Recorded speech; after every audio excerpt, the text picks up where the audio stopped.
Damos as boas-vindas ao orador António José dos Santos Silva, ao qual agradecemos a sua disponibilidade. Passamos a fazer uma brevíssima biografia política do orador.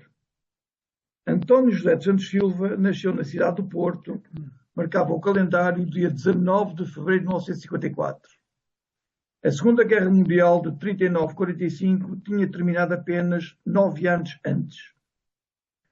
Despertou para questões políticas quando tinha 16 anos de idade, isso pela leitura do jornal Política, mais tarde Revista Política, cujo diretor era Jaime Nogueira Pinto, hoje historiador das ideias políticas, professor e politólogo, bem como escritor.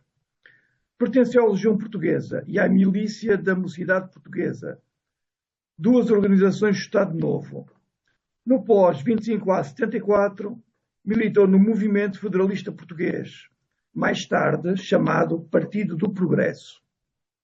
Atravessou, viveu e combateu o designado processo revolucionário em curso, que seguiu ao 25A 74 e que durou até 25N 75. Cumpriu o seu serviço militar obrigatório na arma de infantaria do Exército Português. Militou no movimento independente para a reconstrução nacional do general Caúza de Arriaga. Militou também no movimento nacionalista, que era uma organização inorgânica de juventude, bem como em outros coletivos políticos da direita nacional e social. Escreveu o livro Os Fantasmas do Armagedão, o sionismo político na gênese do conflito israelo-palestiniano, uma análise crítica histórica, 1917 a 1948. É um grande apaixonado pela história de Portugal internacional, nomeadamente da Guerra Civil de Espanha e pelo último conflito mundial, que considera que foi uma verdadeira guerra civil europeia. Continua o incondicional dos seus ideais e ideias políticas e sociais. Defendeu sempre o ultramar português. E sem mais demora, vamos passar a palavra ao nosso orador.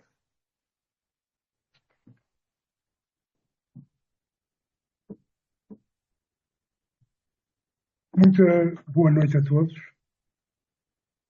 Foi o Artur, membro efetivo do Grupo Viriatos, numa das nossas conversas de café, que ele me pediu, quase que me exortou, ou convidou, se assim antes preferirem, para eu aqui hoje vos falar do pensamento cartesiano. Que raio de tema, pensei eu para os meus botões. Mas não vai ser uma palestra, vai ser uma conversa. Devo aqui confessar que eu estive para como que declinar o seu pedido. Mas como o Artur é muito meu amigo e eu muito amigo dele, os amigos são para as ocasiões, sabem como é, não é? Pensamento cartesiano, pensamento não cartesiano. O chamado pensamento cartesiano postula e formula, digamos assim, um pensamento de razão absoluta, um racionalismo total. Quem teorizou tudo isso foi René Descartes. Nasceu em 1596 e faleceu em 1650, aos 53 anos. Morreu muito novo, mas naquele tempo morreu-se muito novo. Foi um filósofo, físico e matemático. Pela data do seu nascimento e falecimento, não é, assim, um homem do chamado século das luzes e do iluminismo. Muitos não sabem, mas foi dele a célebre frase: penso, logo existo. Isso como uma sua existência inquestionável. Descartes teve influência, foi quase, podemos quase considerar como um influencer dos dias de hoje. E quem é que ele influenciou? E vou-vos elencar aqui algum nome de pessoas, mas há muitas mais. Kant, Isaac Newton, Baruch Spinoza. O Baruch Spinoza nasceu na cidade de Porto. Era um cristão novo, que depois foi para a Holanda, teve lá muitos problemas com a comunidade judaica e depois foi morrer a Salónica. Friedrich Hegel, Thomas Hobbes, Jean-Jacques Rousseau, John Locke, Pascal, Montesquieu, Henri Bergson, Leibniz e muitos mais. O seu nome latino era Renatus Cartesius. De Cartesius houve o nome cartesiano.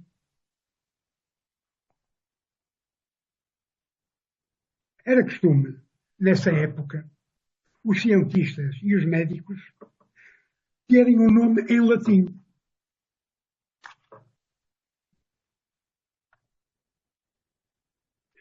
Uma espécie de nickname. Vou-vos citar aqui outro exemplo, e é um exemplo português. O médico português cristão novo, João Rodrigues, tinha o seu nome em latim. Era o Amatus Lusitanos.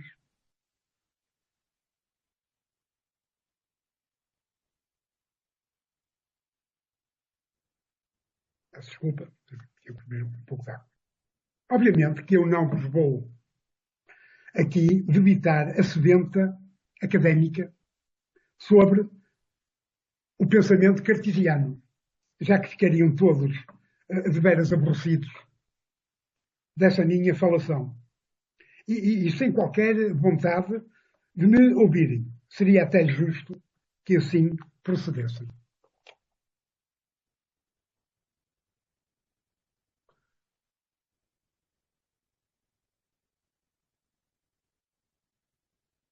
Vou, portanto, falar-vos do pensamento não cartesiano, que está instalado em mentalidades não ocidentais, que, naturalmente, existe em alguns povos islamizados. Para o caso vertente desta minha conversa, em certas sociedades do norte de África, nessa exata perspectiva, irei dissertar um pouco sobre Marrocos, Egito e a Líbia. Por exemplo, e como exemplos. Serão apenas 4 exemplos. Poderiam ser outros bem melhores. Mas ficam estes que eu encontrei para uma vossa compreensão sobre o pensamento não cartesiano. E é com eles que terão que se contentar. O meu sobrinho foi fazer turismo a Marrocos. Apanhou um avião, desembarcou em Casablanca, no aeroporto de Mohamed V. Este sultão foi o pai da independência de Marrocos. Isso logo após o fim do protetorado francês, bem entendido. Chegado lá, a Casablanca, desaguou depois em Marrakech. Possivelmente foi para lá ou num avião de linhas internas ou até de autocarro. Marrakech é uma das cidades imperiais.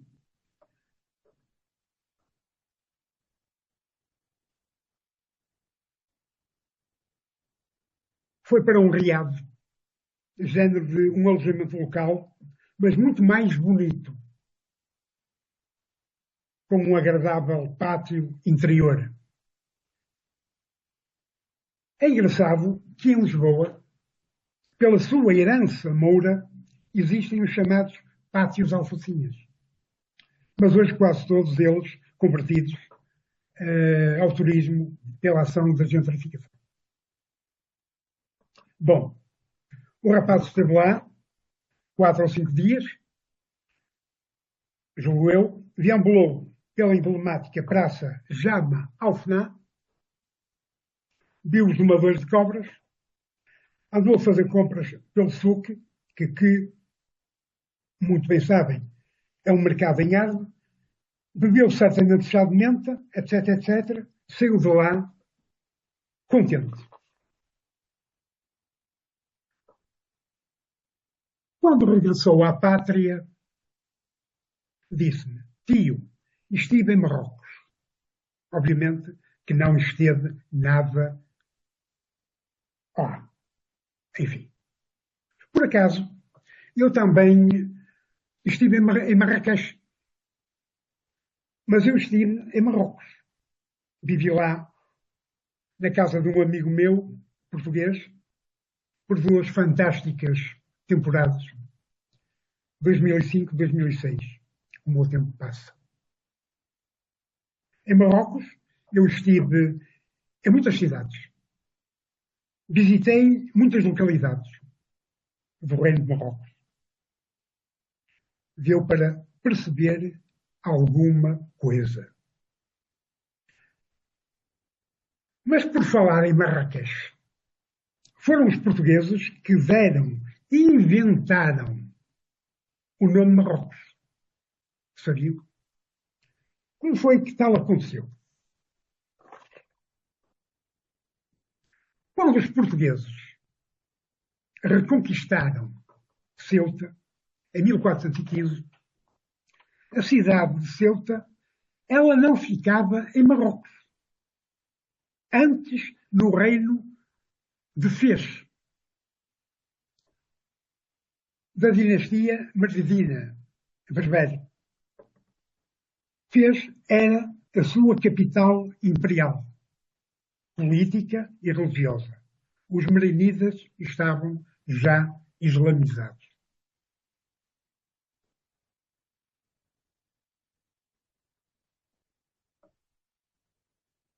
Acontece que mais tarde, uma seita cheferiana entrou pelo sul e conquistou Marrakech aos marinidas.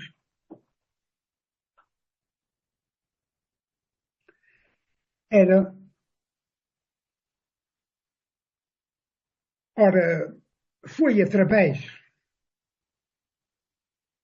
da sua prédica de combate, a jihad, que começou a declarar a Guerra Santa aos portugueses.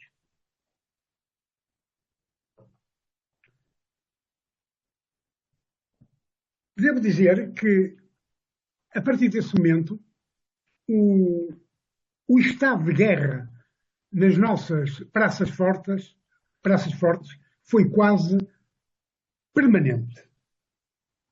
Eu vou-vos dar aqui um exemplo. Certo dia, um francês visitou Arzila. E o capitão da Praça Forte de Arzila, para impressionar o francês, mandou tocar o sino a rebate. Em menos de 1 minuto, apareceram na Praça de Armas 80 cavaleiros armados de espada e de lança.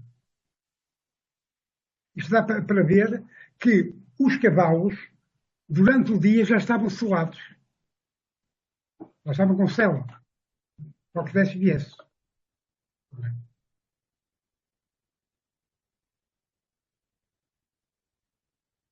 No que toca a impressionar os estrangeiros, os portugueses são verdadeiros mestres. Eu vou-vos contar aqui uma pequena história passada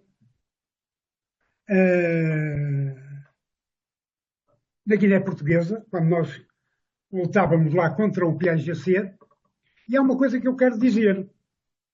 É que há muitas pessoas que acham que a nossa guerra de ultramar foi uma espécie de Vietnã português. Não é verdade. Não é verdade. Os americanos estiveram no Vietnã e não lutaram pela sua soberania. E nós estávamos na Guiné e em África a lutar pela nossa soberania. Quem era os americanos era o PAGC, era o MPLA, era a Frelimo, isto para citar os principais movimentos. Nós éramos o Vietcong. Mas, voltando um bocado atrás, eu vou-vos contar, portanto, um acontecimento que se deu na Guiné. Eu penso que foi através da Interpress que alguns jornalistas alemães, franceses e ingleses foram lá fazer uma visita da guerra sob o ponto de vista português. No último dia deles virem embora, o comandante de um navio de guerra português, da Armada, decidiu oferecer-lhes um almoço. Nesse almoço participaram também oficiais do Exército e oficiais da Força Aérea Portuguesa. Quem me contou este episódio que eu vos vou relatar foi uma senhora, mulher de um oficial português que esteve lá presente. Então, a Armada é muito galharda.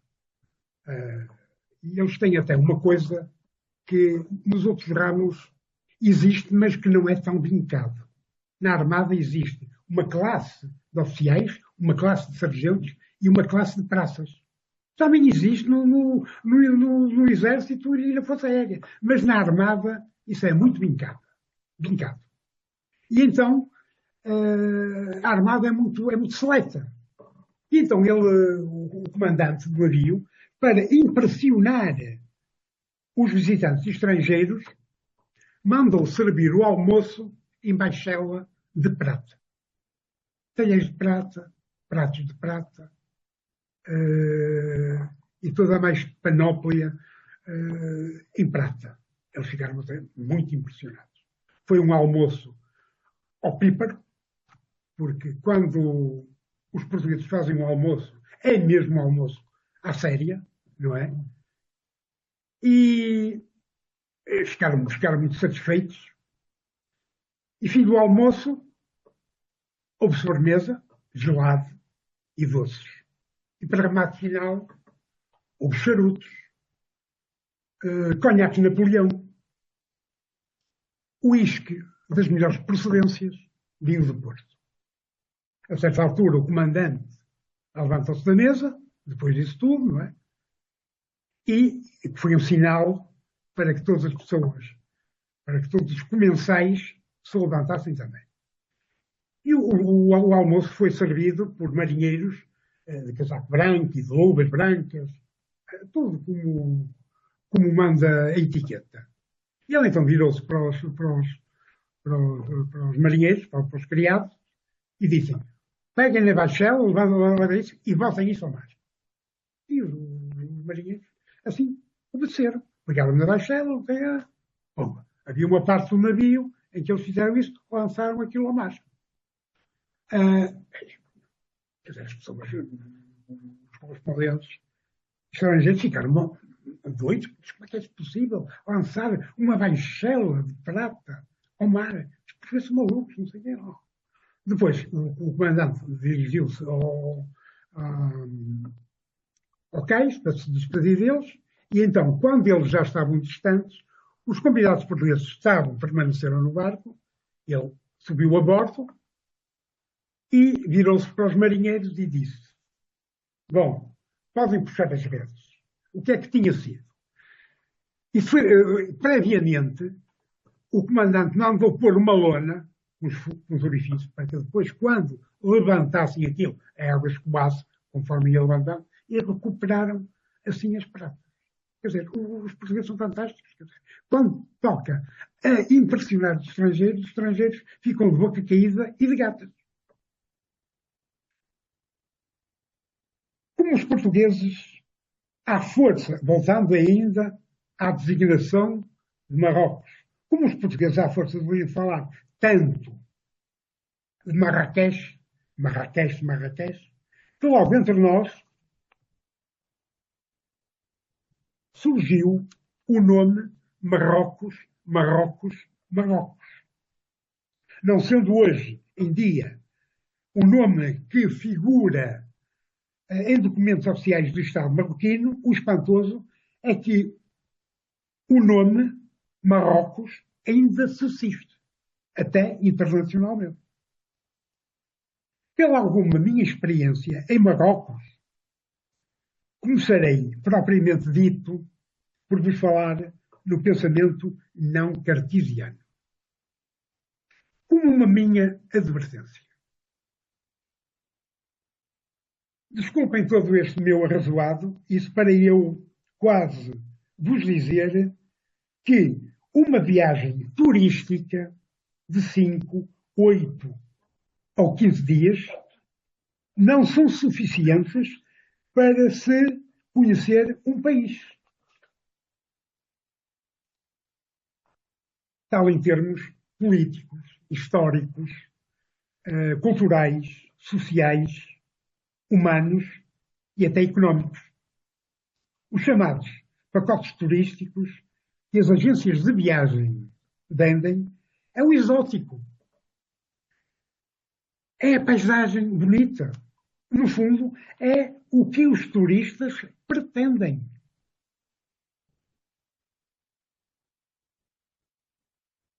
Para estes, o resto é conversa fiada. Ponto. Evidentemente que eu não sou contra as agências de viagem. Era o que faltava. Não sou contra o turismo. As pessoas vivem um ano intenso de trabalho, precisam de descomprimir. Pronto. E as agências de viagem fornecem isso, mas, quer dizer, não vai para além disso, do divertimento. Embora haja agências de viagens especializadas que fazem um turismo diferente.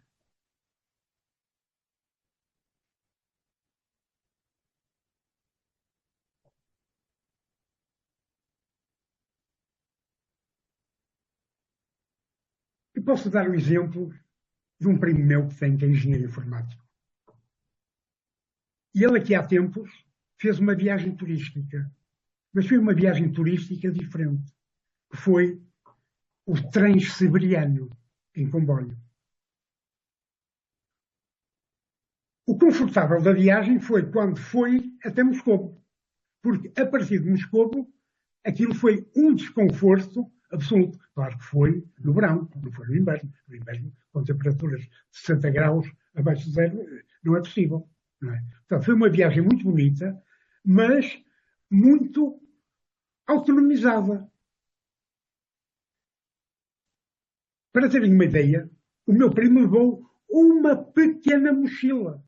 O que é que ele levou? Levou 2 pares de sapatilhas, uma das quais calçado, levou 2 pares de calças, uma das quais vestida, levou 5 cuecas e 4 pares de meias.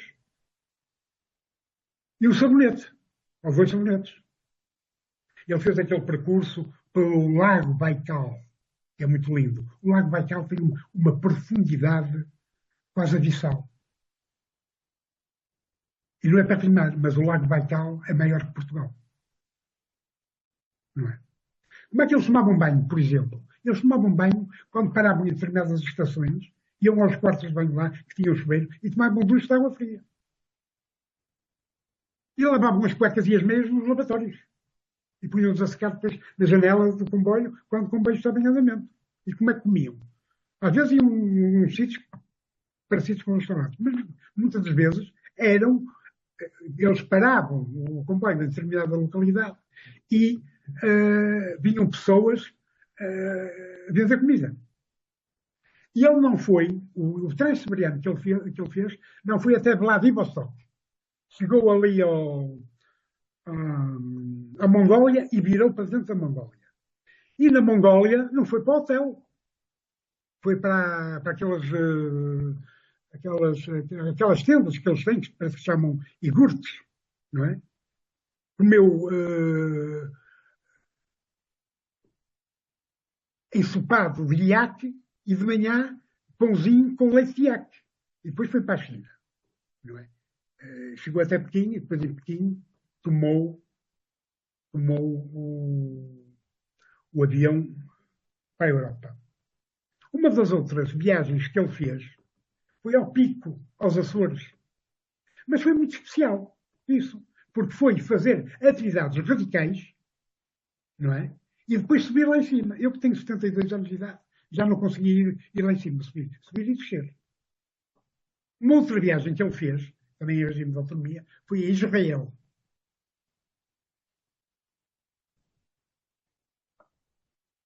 Mas não foi em nenhuma excursão. Quem visitava muito Israel antigamente, por causa do turismo religioso, eram os portugueses e os italianos, que iam em excursões. Ele não foi em excursão. Ele e dois amigos tomaram um avião, desembarcaram em Tel Aviv e alugaram um carro. Alugaram um carro e andaram por todo Israel. Naquela altura parece que era mais seguro que hoje estar em Tel Aviv, por razões que podem adivinhar. E, portanto, percorreram Israel, alojaram-se em alojamentos locais, portanto, foi um turismo mais de aventura.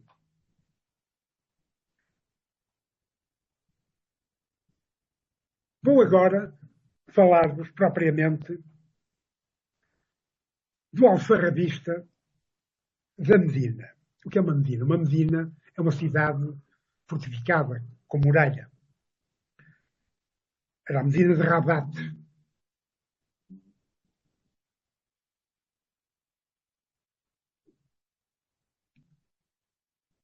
Este será o primeiro tema que eu vou abordar para depois, de seguida, falar dos restantes três outros temas. Rabat é um lugar de sentinela e que passou para o léxico português, até pela presença moura na Península Ibérica e em Portugal também. Por isso, antigamente, tocavam os sinos a rebate, quando havia fogo, ou então quando era preciso dar cabo de alguns franceses de Napoleão.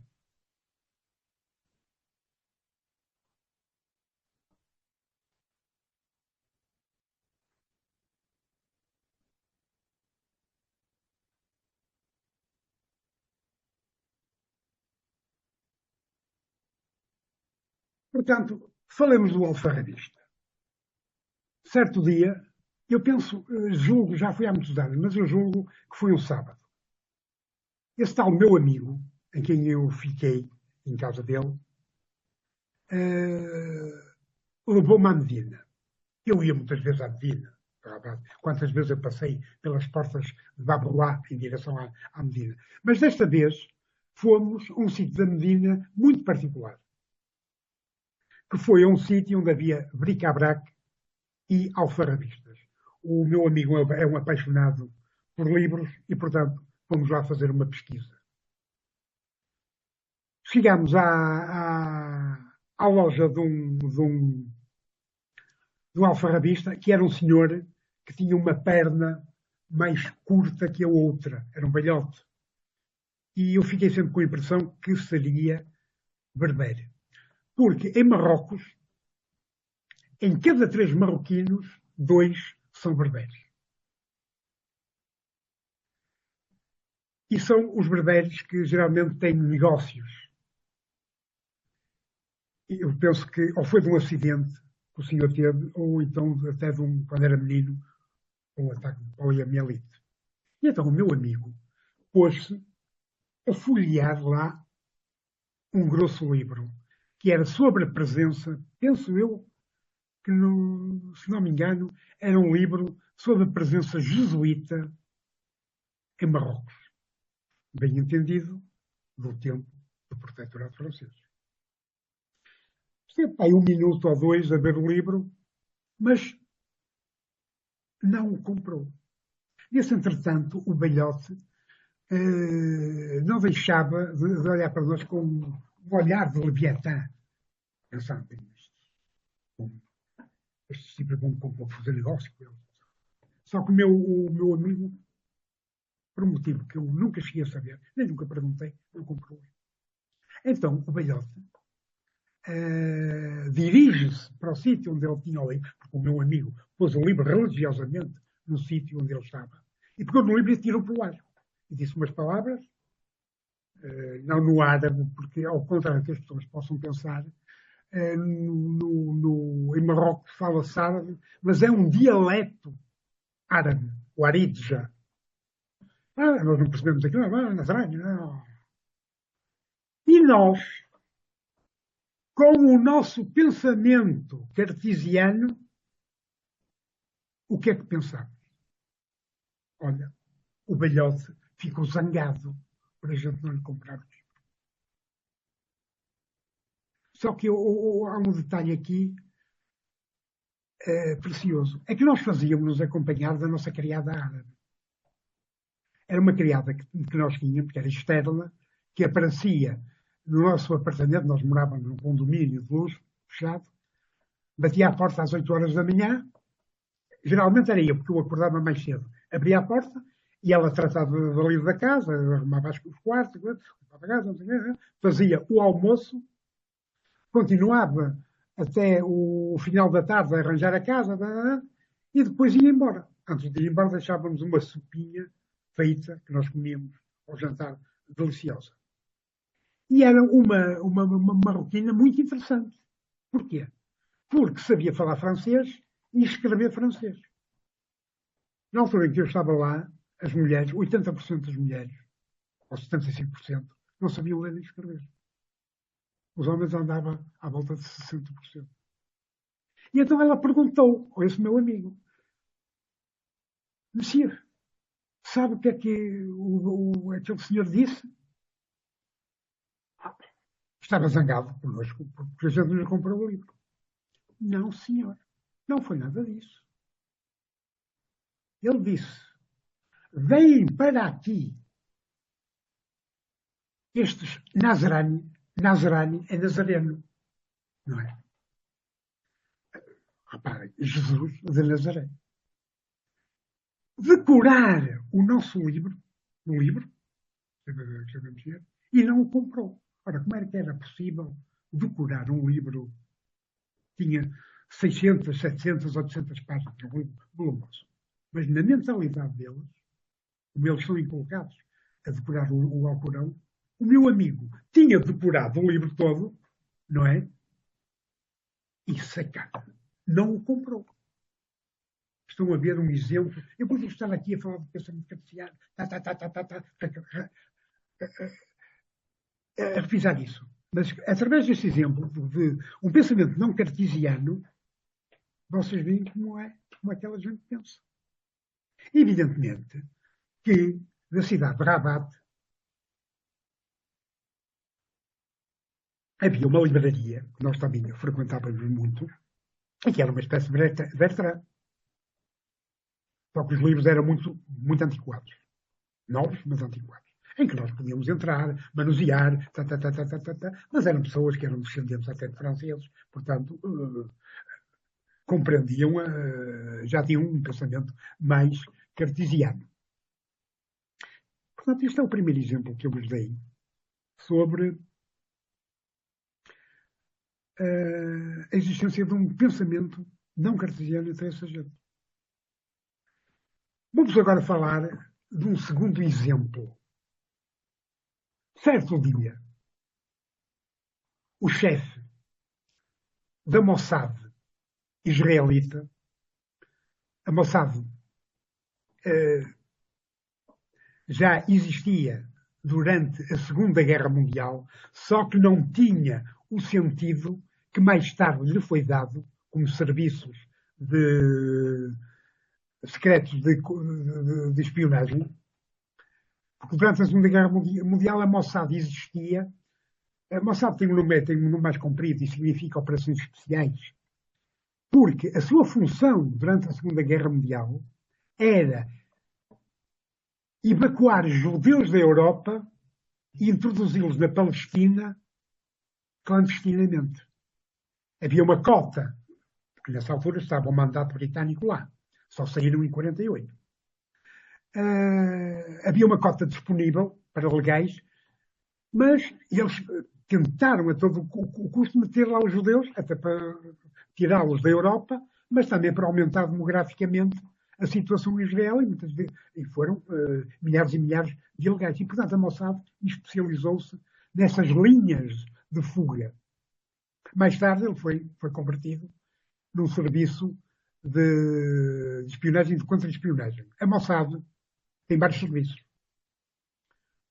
Não é homogénea no seu sentido, é homogénea na sua direção, mas tem vários serviços. Um dos serviços que tem são os CATSA. E qual é esse serviço? Esse serviço, os CATSA, a sua missão é recrutar pessoas para a Mossad. Depois tem os serviços gerais de espionagem e de infiltração e tem um serviço de ação, que é o Kidum, baioneta. E foi uma brigada do Kidum que raptou da Argentina Adolfo Eichmann, que depois foi julgado em Jerusalém e enforcado. E para isso houve uma coisa caricata, é que a Constituição do Estado de Israel não contempla a pena de morte, mas suspenderam a Constituição para enforcarem o Adolfo Eichmann. Pois aquela escritora judaica, Ana Arendt, até fez Eichmann em Jerusalém, uma crónica da banalidade do mal.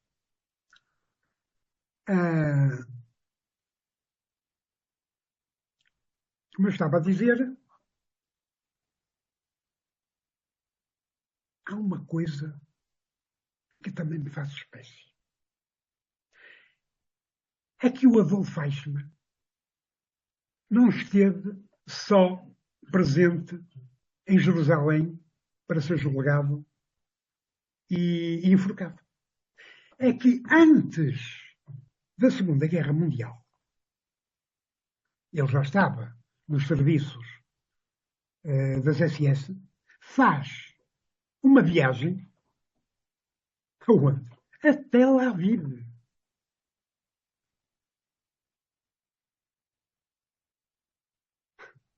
E vai se encontrar com quem? Ele vai se encontrar com um grupo dos judeus fascistas do Irgun Zvailem. Foi descoberto pelas autoridades britânicas e foi expulso para o Egito. Mas o grupo Irgun Zvailem foi atrás dele e reuniram no Cairo, no Café Gropi. Eu estou muito curioso e gostaria de saber muito o que é que eles estiveram lá a discutir. Interessante isto, não é? São factos que são barridos para debaixo do tapete.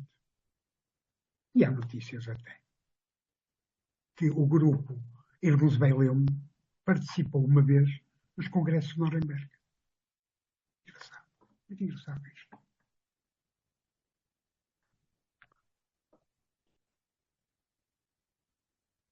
O chefe do serviço secreto da Mossad foi ao Egito sobre autodisfarce. Era no tempo, isso passou seguramente nos anos 60. Houve uma altura em que o próprio chefe da Mossad, no Estado de Israel, quase que ninguém sabia quem é. Agora não, só veio ao Google e viu o histórico dos chefes da Mossad, com os currículos vitae, o que fizeram, o que estão a fazer, mas naquele tempo a coisa piava mais fino. E, portanto, ele vai fazer uma visita de inspeção aos agentes egípcios que trabalhavam para Israel. Mas os agentes egípcios nunca desconfiaram que ele era o próprio chefe da Mossad. Então fez diversas reuniões lá, e numa dessas reuniões houve um egípcio que disse: porque eu sou um grande nacionalista árabe e um admirador do presidente Gamal Abdel Nasser. Depois quem substituiu o Gamal Abdel Nasser, penso eu, que foi o como é que se chama? Aquele que depois assassinaram. O Sadat. E o chefe da Mossad um judeu europeu, caucasiano, o Gabriel Casar, Ashkenazi, ficou com os cabelos em pé. Simplesmente é possível isto. Ele trabalha para nós e é um grande nacionalista árabe, um admirador, confesso, de Gamal Abdel Nasser. E no tempo que perguntou-lhe, mas como é que é isso possível? E o agente ficou muito espantado disso. O que é que tinha a ver? Claro que eu sou um grande nacionalista árabe e um admirador do nosso presidente Gamal Abdel Nasser. Isso não tem nada a ver com o facto de eu vos dar informações sobre o Egito.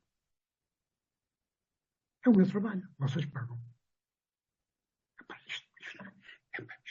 Há muita gente que traz países, não é?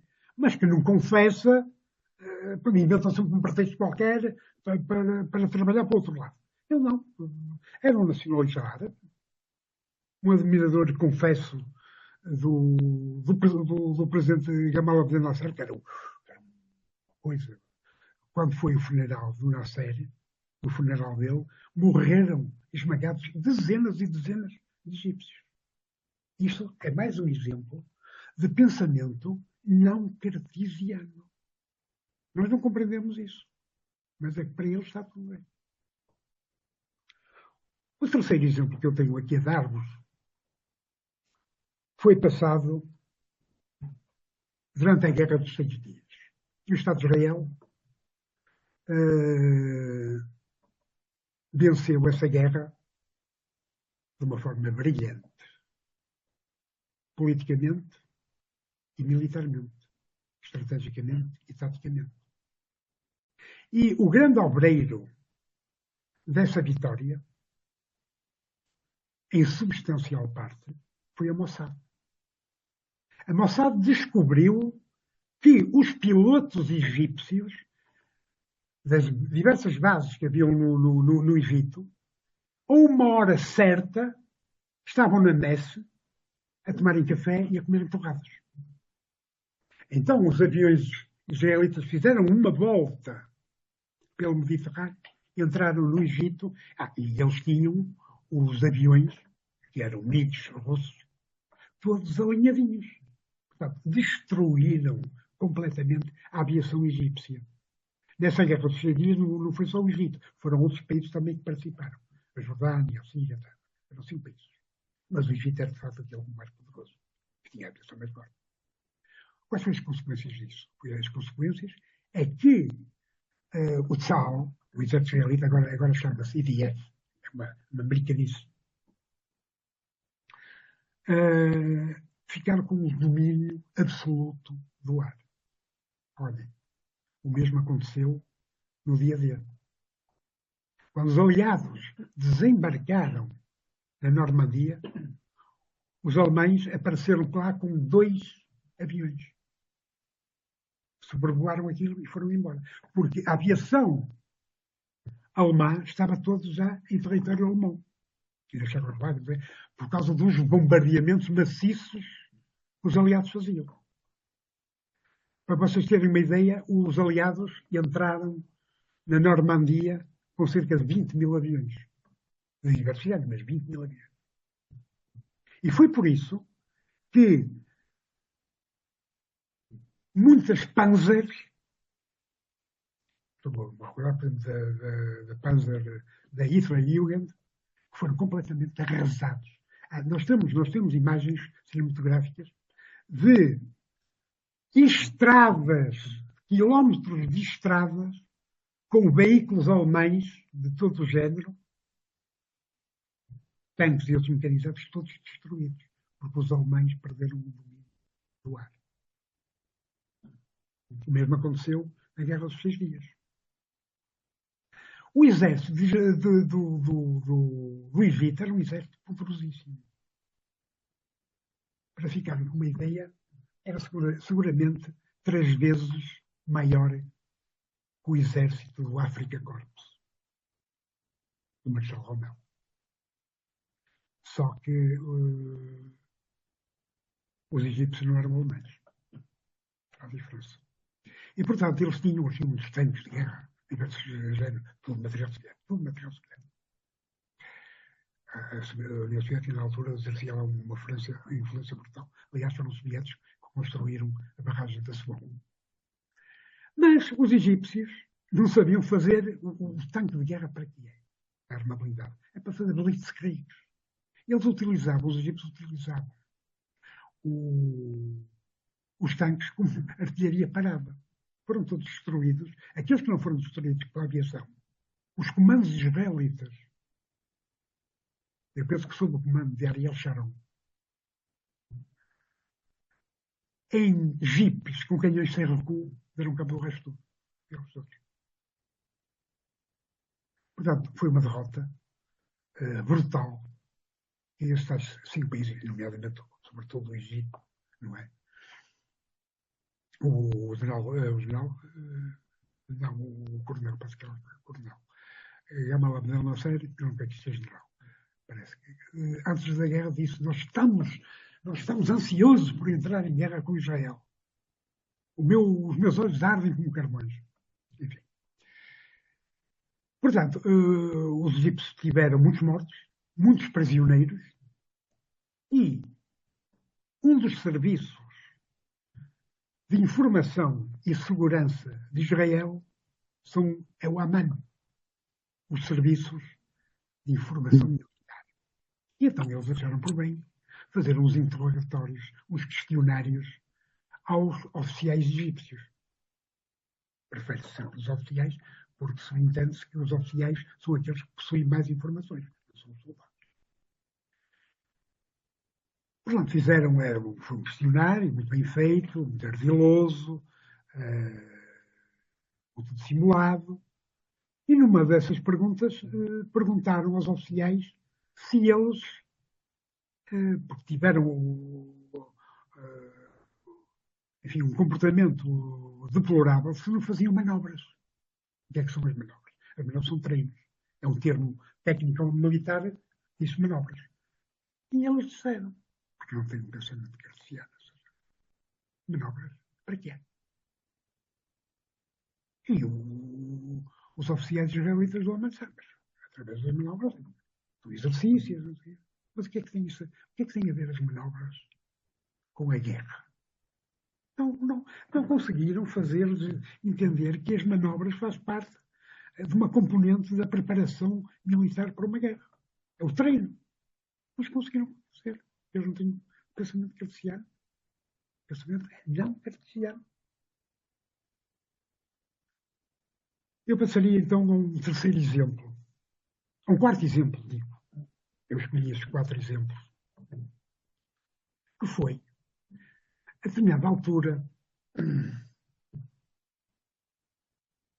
os malucos dos políticos ocidentais que nos conduziram a esta situação atual começaram a ficar muito entusiasmados com a Primavera Árabe.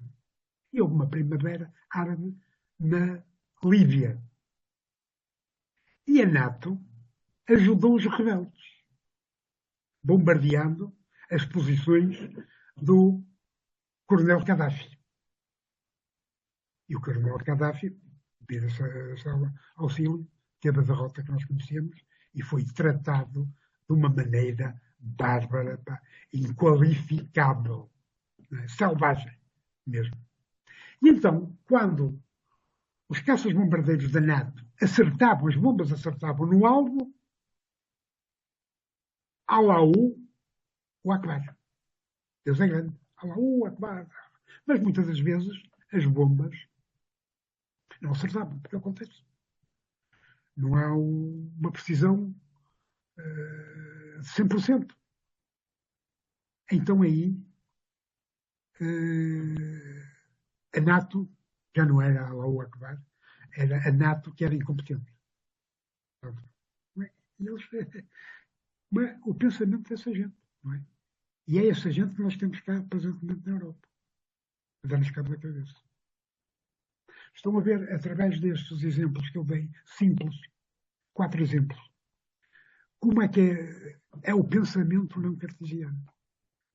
foi a opção que eu tive para vos muito melhor explicar o que é um pensamento cartesiano e o que é, sobretudo, um pensamento não cartesiano. Espero que com esta minha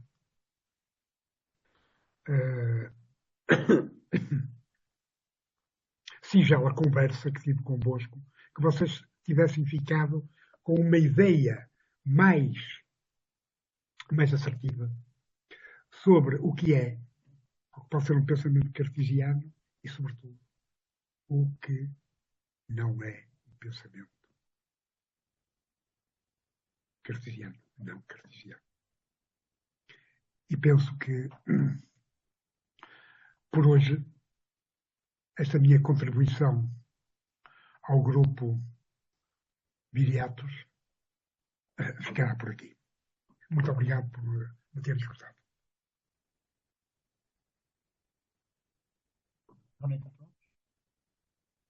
Obrigado.